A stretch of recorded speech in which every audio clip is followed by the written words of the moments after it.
Imagine कीजिए एक individual ने मर्डर कमिट कर दिया, अब उसे फांसी की सजा हुई, लेकिन जब उसे सजा देने की बारी आई तो उसने बोला विक्टिम की फैमिली से ये रखो पैसे और मुझे माफ कर दो, और अब मुझे जो है फांसी की सजा मत दिलवाओ। और विक्टिम की फैमिली ने वो अमाउंट एक्सेप्ट किया और अब उस अक्यूज को, कन्विक्टेड पर्सन को फांसी की सजा नहीं हो रही है। सुनने में कितना अजीब लग रहा है, क्योंकि अभी तक इंडिया के अंदर हमने मूवीज के अंदर, और आप सभी का एक बहुत ही फेवरेट सीरियल है सीआईडी, जिसके अंदर एसीपी प्रद्युमन का एक कैरेक्टर है, जैसे ही वो किसी मर्डर को पकड़ते हैं सीधी सी बात बोलते हैं तुम्हें तो फांसी की सजा होगी। तो अभी तक हमने ये पढ़ा है, और जो हमारे लॉ के स्टूडेंट है उन्होंने भी ये पढ़ा है कि आईपीसी के अंदर जब भी अगर हम देखते हैं culpable homicide amounting to murder, तो ऐसी सिचुएशन में डेथ पेनल्टी दी जाती है, लाइफ इम्प्रिजनमेंट दिया जाता है, तो इस तरीके की सजा दी जाती है। लेकिन ये क्या बात हुई कि आपको फांसी की सजा नहीं होगी, अब आपने पैसा दे दिया है तो आप फ्री हो। तो क्या ऐसा एक्चुअल में होता है कहीं पर? क्या इंडिया में ऐसा होता है? किसी दूसरी कंट्री में ऐसा होता है? और ये ब्लड मनी का कंसेप्ट क्या है कि क्या हो रहा है यहां पर? तो ये सारी सिचुएशन जो है रिसेंटली, अगर आप न्यूज पढ़ते हो, चाहे आप प्रिंटेड न्यूज़पेपर की बात करो या फिर ऑनलाइन न्यूज की बात करो, और अगर आप इंडिया के अंदर जितनी भी चीजें चल रही है अगर आप उससे अवेयर हो, तो एक न्यूज आपने रिसेंटली देखी होगी ब्लड मनी, ये हेडलाइन आपने देखी होगी रिसेंट टाइम में। तो ये ब्लड मनी क्या है, ठीक है? तो ये सारी चीजें आज हम समझेंगे इस वीडियो के अंदर, और ये जो कंसेप्ट है बहुत इंटरेस्टिंग कंसेप्ट है, आपको सुन के मजा आ जाएगा कि अच्छा ऐसा भी पॉसिबल है, ऐसा भी होता है। तो ये सारी इंटरेस्टिंग चीज समझेंगे आज के इस वीडियो के अंदर। तो welcome to Sarathi institute of law. आज के इस वीडियो में हम समझने वाले हैं व्हाट इज ब्लड मनी, और ये कहां पर एक्सेप्ट किया जाता है, क्या इंडिया में भी ऐसा किया जा सकता है फिर नहीं किया जा सकता। तो इस कंसेप्ट को समझने से पहले हम पहले वो समझ लेते हैं जिसकी वजह से ये कंसेप्ट अभी लाइमलाइट में आया है। देखिए ये जो आपको फोटो दिख रही है, इनका नाम है निमिषा प्रिया।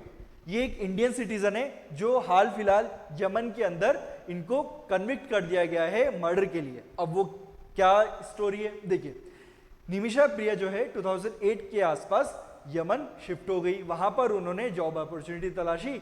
ये बेसिकली एक नर्स है, वहां पे उन्होंने जॉब के लिए ज्वाइन किया। अब वहां पे धीरे धीरे जॉब करते करते उन्होंने क्या किया, एक इंडिविजुअल के साथ जो यमन के ही रेजिडेंट है उनके साथ उन्होंने पार्टनरशिप में एक क्लिनिक ओपन कर लिया। अब क्लिनिक ओपन किया तो थोड़े टाइम बाद क्या हुआ, उनके आसपास थोड़ा सा डिस्प्यूट होने लग गया। अब जब उनके आपस में डिस्प्यूट होने लगे तो फिर निमिषा प्रिया को इंडिया शिफ्ट होना था, लेकिन निमिषा प्रिया ने ये एलिगेशंस लगाए कि वो जो मेरे पार्टनर है उन्होंने मेरा पासपोर्ट ले लिया, मेरे डॉक्यूमेंट ले लिए, जिसकी वजह से मैं इंडिया नहीं आ पा रही थी। और फिर उन्होंने अपने डॉक्यूमेंट वापस लेने के लिए क्या किया, उनको थोड़ा सा पॉइजन उनको दिया, और निमिषा प्रिया को लगा था कि थोड़ा सा पॉइजन दूंगी, थोड़ी सी इनकी हालत खराब होगी, तबीयत खराब होगी, थोड़ा इधर उधर ध्यान इनका जाएगा, मैं अपने डॉक्यूमेंट लूंगी और चली जाऊंगी। लेकिन गलती से उस पॉइजन की ओवरडोज हो गई, उसकी वजह से उनकी डेथ हो गई। अब जब डेथ हुई तो इनको पकड़ा गया और फाइनली इन्हें कन्विक्ट कर दिया गया। 2019 में इन्हें कन्विक्ट कर दिया गया, उसके बाद इन्हें फांसी की सजा सुनाई गई। लेकिन अब यमन जो है एक मुस्लिम कंट्री है, और मुस्लिम कंट्री होने की वजह से वहां पे शरीयत लॉ एप्लीकेबल है।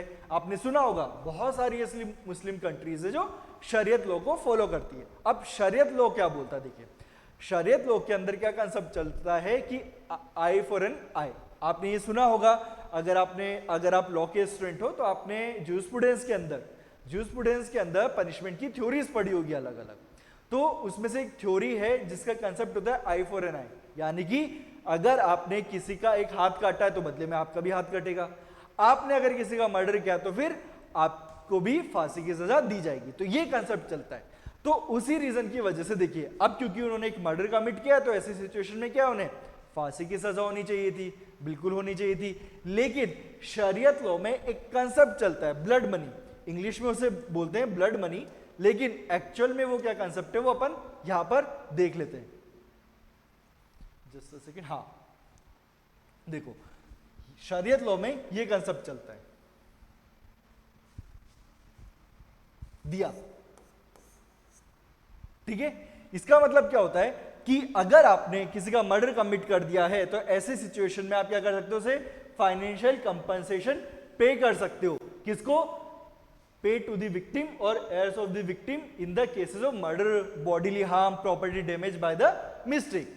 तो यहां पर आप क्या कर रहे हो कि आपने मर्डर कमिट किया है, तो वैसे तो आपको क्या होनी चाहिए थी, फांसी की सजा होनी चाहिए थी, लेकिन आप क्या कर रहे हो, यहां पर आप दिया, ये कंसेप्ट इसका इस्तेमाल करते हुए क्या कर रहे हो, आप पैसे दे रहे हो, और पैसे देके आप क्या कर रहे हो, अपने आप को फ्री करवा रहे हो कि भाई मुझे सजा मत दो, ये पकड़ो पैसे और मुझे फ्री कर दो। तो ये कंसेप्ट चलता है। तो यहां पर भी जब इन्हें सजा दी गई, फिर ऑब्वियसली बात है इंडियन सिटीजन है, तो जब उन्हें वहां पे फांसी की सजा दी गई तो फिर इंडियन गवर्नमेंट भी इसके अंदर मैटर के अंदर इन्वॉल्व हुई। तो यहां पर इंडियन गवर्नमेंट की तरफ से और इनकी तरफ से ऑफर किया गया कि हम जो है एक अमाउंट पे करने को तैयार है, यानी कि दिया जो ये कंसेप्ट है इसको हम अप्लाई करना चाहते हैं और अमाउंट पे करना चाहते हैं। लेकिन यहां पे देखो बात क्या होती है, यहां पे जो ये राइट है ना, इस कंपनसेशन को एक्सेप्ट करने का, ये राइट होता है विक्टिम के जो रिप्रेजेंटेटिव्स हैं उनका, यानी कि विक्टिम की फैमिली का।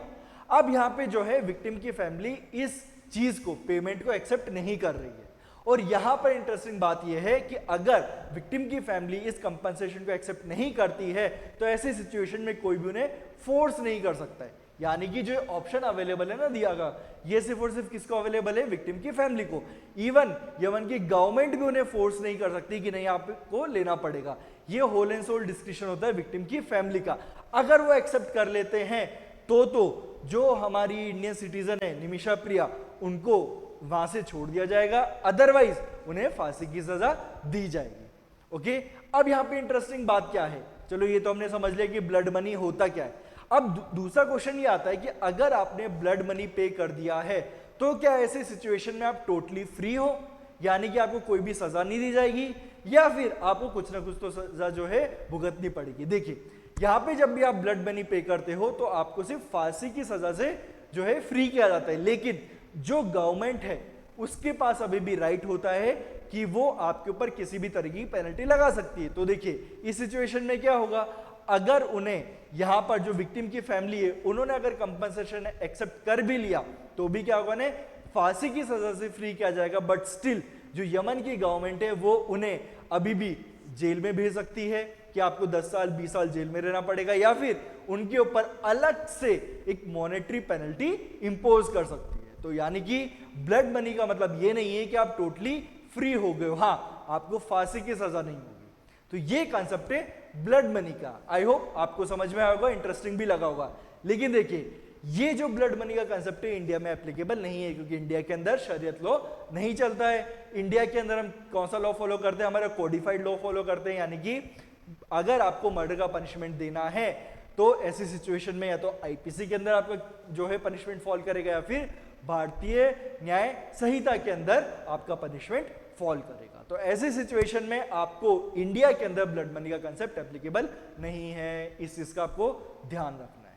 ओके, आई होप आपको ये ब्लड मनी का कंसेप्ट समझ में आ गया होगा। और आपको अगर ऐसे ही और इंटरेस्टिंग कंसेप्ट समझने हैं और ऐसे इंटरेस्टिंग टॉपिक्स के बारे में जानना है तो फॉलो कीजिए हमारे चैनल को, सब्सक्राइब कीजिए हमारे चैनल को, बेल आइकन जरूर दबाइए ताकि कोई भी अगर हम ऐसा वीडियो डालते हैं तो उसका नोटिफिकेशन आप तक जरूर पहुंचे और आप उन वीडियोस को जरूर देखो। That's all for today. मिलते हैं अब एक नए वीडियो के अंदर एक नए टॉपिक के साथ। Good bye.